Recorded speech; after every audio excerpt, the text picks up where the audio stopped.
Maestro Osorio, tenga buen día. Nuestro equipo está conformado por Blanca Caridad Solís González, Rocío Guadalupe Pérez, Liliana Ramírez Germán, Frida Rincón Rodas y su servidora Lisette Hernández Cruz. El libro que elegimos es el de Investigación Cualitativa en Educación por Paz Andina Esteban. Yo haré comenzando dando una explicación breve del capítulo 1 y 2.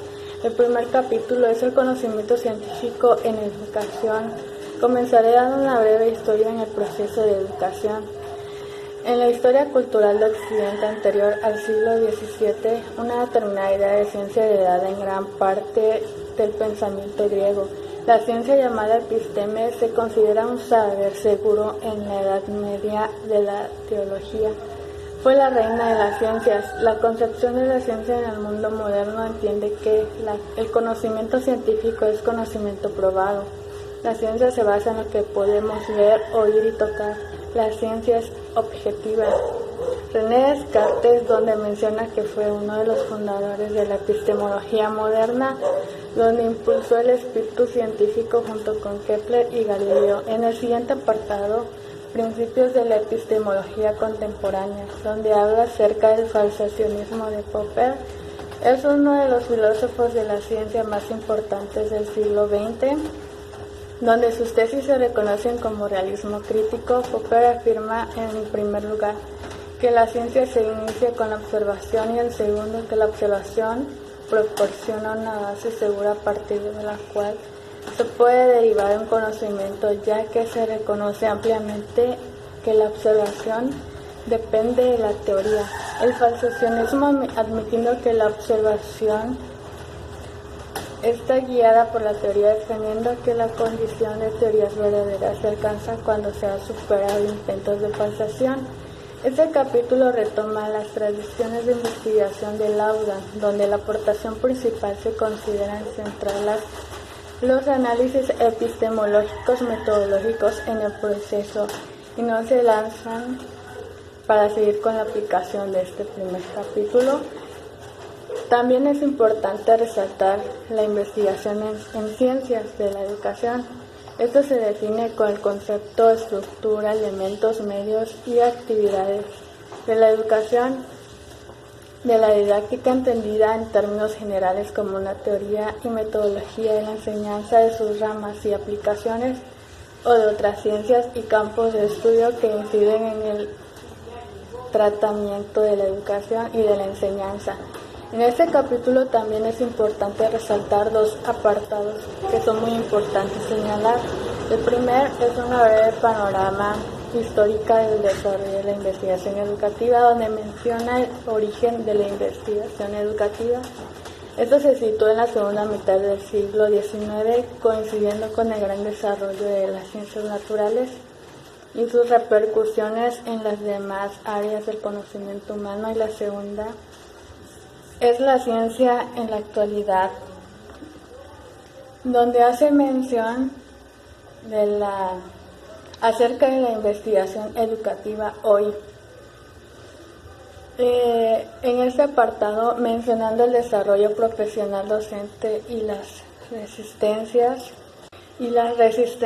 a la innovación educativa, en que se ofrecen resultados a tener en cuenta sobre la perspectiva del profesorado acerca de aspectos como dificultades relacionadas con la participación en el proceso de innovación o problemas relacionados con el desarrollo profesional docente.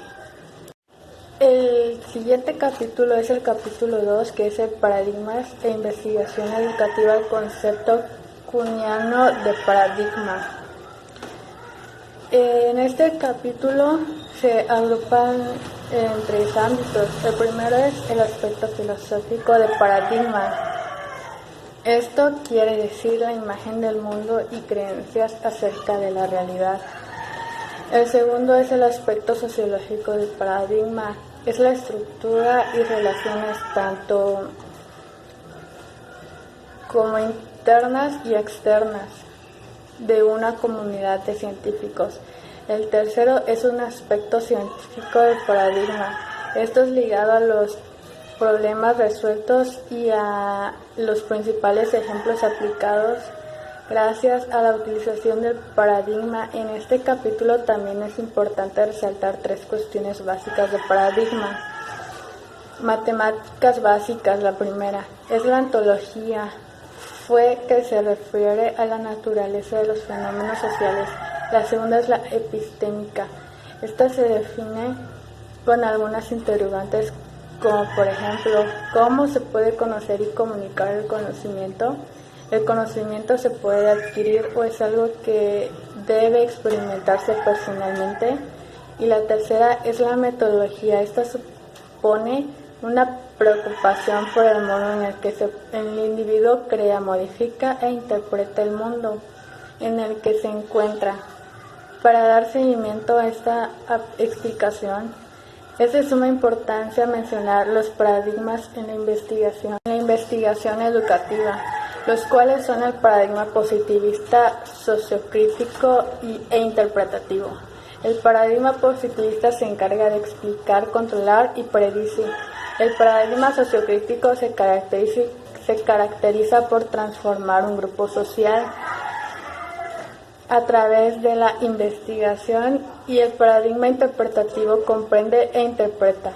Cabe mencionar que el paradigma positivista es convergente y los paradigmas interpretativos y sociocríticos son divergentes.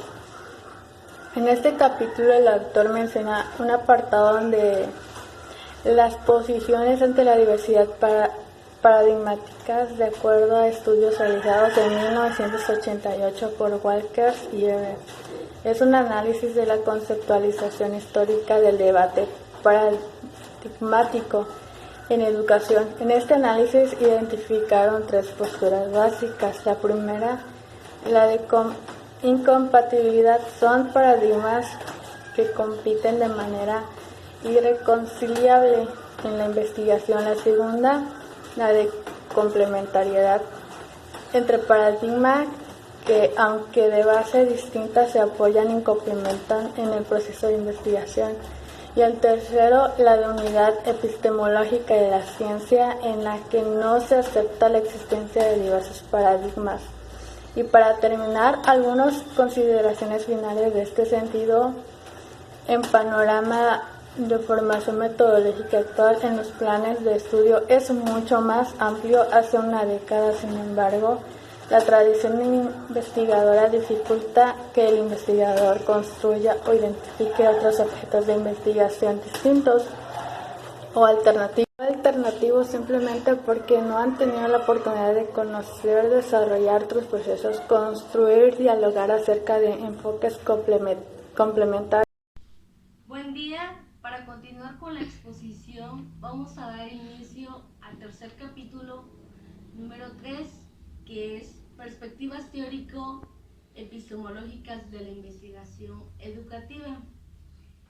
Para continuar, nos dice que es el estudio del conocimiento científico. En primer lugar, es un método. Es uno de los muchos diseños de investigación que guían al investigador llevando a cabo estrategias y diseños. También dice que los procedimientos trata de arreglar problemas planteados por la ciencia.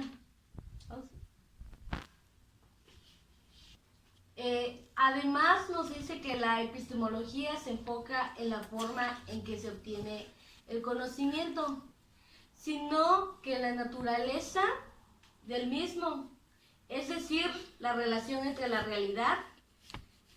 También nos dice que por otra parte es la fusión del método. Es científico y construir un conocimiento de la realidad científica. Para continuar, nos dice que Croce identifica tres perspectivas epistemológicas, ya que estas son fundamentales para ello.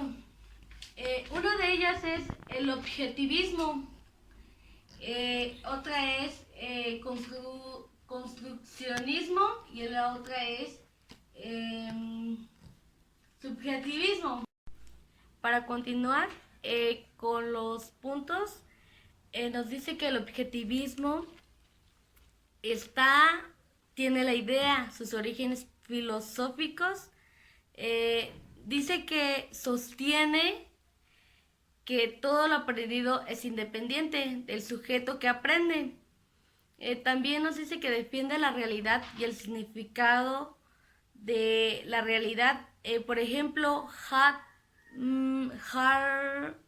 Harmassey dice que la mayoría de los primeros estudios etnográficos se desarrollan bajo espíritus de la objetividad, ya que esto se considera objetivo de los valores y concepciones de las personas. Como siguiente punto es construccionismo.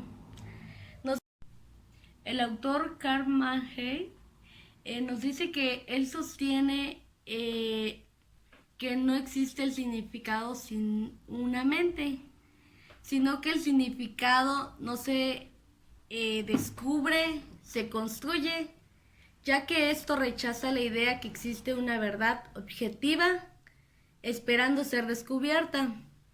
Además de ello, nos dice que el conocimiento es contingente, ya que se construye a partir de la interacción entre los seres humanos. Otro punto muy importante es el subjetivismo, ya que este concepto nos dice que a partir de ello el pensamiento estructuralista afirma que el significado no emerge una interacción entre el sujeto y el objeto, sino que es impuesta por él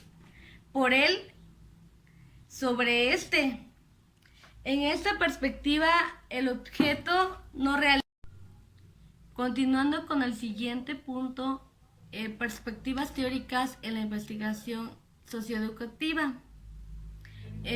Nos dice que este es una postura fisiológica para un desarrollo de una investigación, llevando a cabo procesos de una investigación que proporciona contexto, como investigaciones, y claramente se tiene que llevar una fundamentación para el desarrollo de una investigación, como por ejemplo lo de tesis, que vamos a empezar con la problema, y pues todo esto llevando a cabo una investigación. Por ello es importante realizar investigaciones, procedimientos, problemática, llevando a cabo los métodos, más que nada científicos.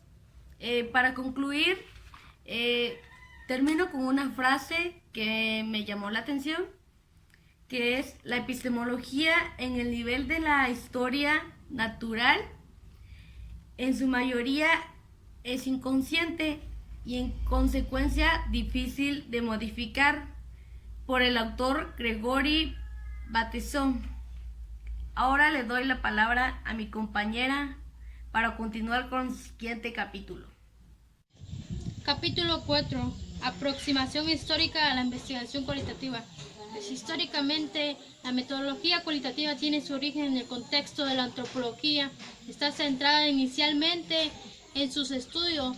Se interesa que la descripción y el análisis de culturas y comunidades es con el fin de descubrir y explicar sus creencias y patrones del comportamiento. Biddish y Lehman, 1994, al analizar la historia de la investigación cualitativa desde la antropología y la sociología, consideran las siguientes etapas de evolución, que es etnografía primitiva y etnográfica colonial, que continuará hasta la Segunda Guerra Mundial, en que los antropólogos escribían informes subjetivos de sus experiencias de campo que reflejaban la influencia del paradigma positivista en su búsqueda de interpretaciones válidas y fiables, en la que otros eran considerados como un extraño. Denzin y Lincoln, 1994. Estos autores establecen periodos de la investigación cualitativa. Tradicional, 1990-1950. Esta etapa comienza con el siglo y continúa hasta la Segunda Guerra Mundial. En este periodo, que es el positivismo, se rige como el paradigma epistemológico más importante. El modernista o Edad de Oro, 1950 y 1970. El periodo del modernista se rige sobre los trabajos clásicos. El periodo tradicional se extiende hasta los años 70. Es un momento de gran auge creativo. Aparecen nuevas estrategias interpretativas, la metodología, la fenomenología, la teoría crítica, el feminismo, etc. Estas estrategias dan una voz subclase de investigación sociales. Goetz también señala que las fronteras entre las ciencias sociales y las humanas son borrosas. Los científicos sociales vuelven a las humanidades como prototipo de las teorías y del análisis de la realidad. La semiótica y la hermenéutica. La Edad de Oro es la ciencia sociales que habían terminado y de una nueva era de géneros interpretativos que habían surgido. La crisis de representación 1986 a 1990, a mediados de los 80, tiene un lugar profunda crisis denominada de representación. Se buscan nuevos criterios de verdad, aspectos como la validez, la fiabilidad, la objetividad, se problematizan, y la autoridad del etnógrafo. En las ciencias sociales se dan también llamada la crisis de legitimación, crisis que cuestiona los tradicionales criterios de evolución e interpretación y plantea una serie de reconceptualización de los conceptos de validez, generalización y fiabilidad, es decir, supone un serio replanteamiento de las tradiciones, modelos y criterios de rigor científico. La posmodernidad, 1990 en adelante, en este periodo se caracteriza como por los supuestos del paradigma participativo o cooperativo. Aparece un importante movimiento de reivindicación de una investigación más activa, participativa y crítica, que sustituye a las grandes narrativas por la búsqueda de un conocimiento más contextual, ¿no?, que atiende a las situaciones particulares y responda a los problemas locales específicos, contribuyendo al desarrollo de una sociedad democrática y libre. Capítulo 5. La investigación cualitativa en España. Habla de dos estudios, los estudios sobre el pensamiento del profesorado y los estudios del pensamiento alumnado. Hablaremos del primero. Asumen dos premisas fundamentales. En primer lugar, que el profesor es un sujeto reflexivo y racional, que toma decisiones, tiene creencias y genera rutinas propias de su desarrollo profesional. En el segundo lugar, se acepta que los pensamientos del profesor guían y orientan su conducta. El de alumnado parte de una concepción constructivista en el aprendizaje y se centra en la descripción y comprensión. El desarrollo de la investigación acción es un enfoque, un proceso que busca la interpretación de un aspecto social a través del uso de la investigación activa, constante y colaborativa y de investigadores, mejorando sus propios conocimientos. La investigación-acción técnica. En esa etapa aparecen las primeras investigaciones basadas en un modelo, que es el modelo de la investigación-acción. La investigación-acción cooperativa contribuyeron al desarrollo de los estudios en los que planeaba la colaboración entre instituciones orientada a la resolución de los problemas de los prácticos. La investigación participativa. La investigación participativa se concibe como un proceso de investigación centrado, orientado a facilitar la transformación social, ¿no? La investigación evaluativa señala 3 pilares básicos que definen el campo de la investigación evaluativa, que es la evaluación de profesores, la evaluación de instituciones educativas y la evaluación de los alumnados. Abordar aquí cuáles han sido los avances y estudios concretos que se han producido en España en estas áreas evaluativas desde el punto de vista que es la investigación cualitativa. Eso es todo. Hola, soy Frida Rincón Rodas y voy a explicar el capítulo número 8, el cual se titula El rigor científico en la investigación cualitativa. Antes de empezar, quiero definir lo que es el rigor científico.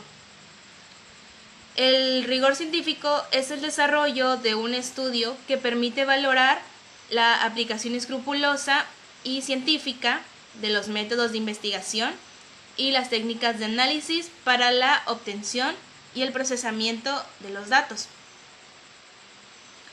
Es entonces pues que la investigación cualitativa se basa en datos subjetivos, interpretativos y contextuales, por lo que es más probable que los resultados sean examinados y cuestionados. Por lo tanto, es fundamental que los investigadores tomen medidas para garantizar la confiabilidad o fiabilidad de los resultados de sus investigaciones. También este tipo de método utiliza técnicas como la observación, el estudio de caso, entrevistas, y pues también este tipo de método se enfoca más en el por qué, cómo de las cosas, más que lo que es el qué, dónde y cuándo. Hay un pequeño subtema por ahí en el capítulo 8 que se titula Los significados del concepto de validez. Este nos dice que cuando hablamos de calidad de un estudio, solemos referirnos a su rigor científico, fiabilidad, veracidad, confiabilidad, congruencia, etc. El término más utilizado es el de validez, según nos dice. Una investigación no es válida si no es verdadera. Una investigación que no es buena investigación si no tiene credibilidad. Hay por ahí también un autor llamado Maxwell, que es un partidario de la complementariedad. Y pues él nos da diferentes tipos de validez. El primero es la validez descriptiva, que hace referencia a la precisión o a la exactitud con que los hechos son recogidos en los textos o informes sin ser distorsionados por el investigador. También tenemos la validez interpretativa. Es sobre el significado que tienen las personas sobre ciertos objetos o acontecimientos y conductas. También tenemos la validez teórica. se relaciona con las construcciones teóricas que el investigador aporta o desarrolla durante el estudio. Y la generalización, que hace referencia a la posibilidad de generalización dentro de una comunidad, grupo o institución hacia personas, acontecimientos y lugares que no han sido observados o entrevistados.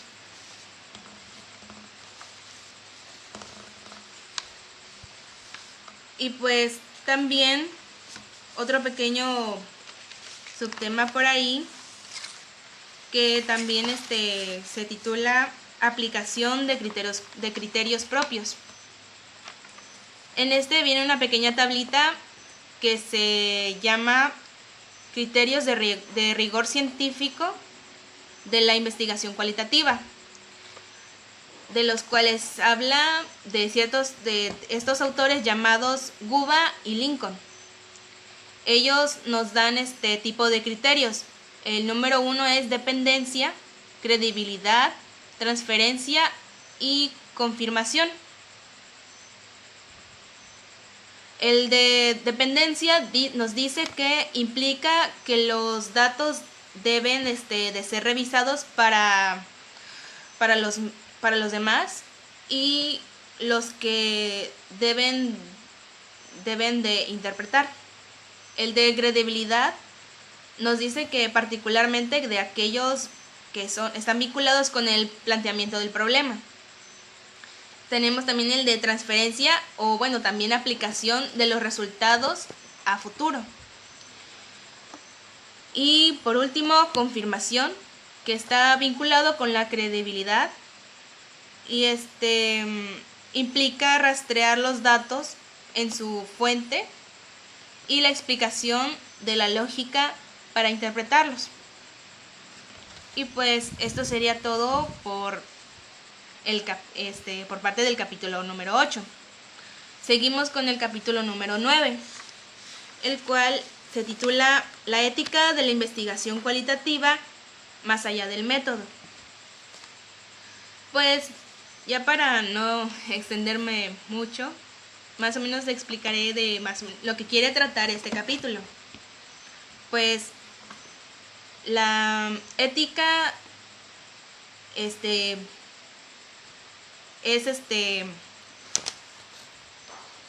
la ética, como sabemos, es aquella disciplina filosófica que estudia la moral y las acciones humanas. Determina cómo actuar o cómo deben actuar los miembros en una sociedad. Eso es lo que significa la ética. Bueno, el significado.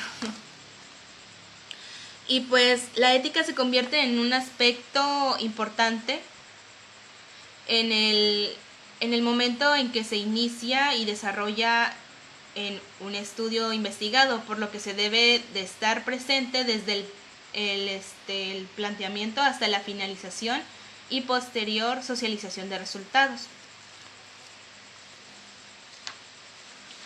Es entonces pues que la ética de la investigación incluye el respeto por la cultura y el reconocimiento de las formas básicas de la organización social. El rigor científico debe de llevar una serie de pasos secuenciados hasta aceptar o no una hipótesis, y por supuesto el investigador debe de realizar su estudio con ética. Y bueno, pues esto sería todo por mi parte.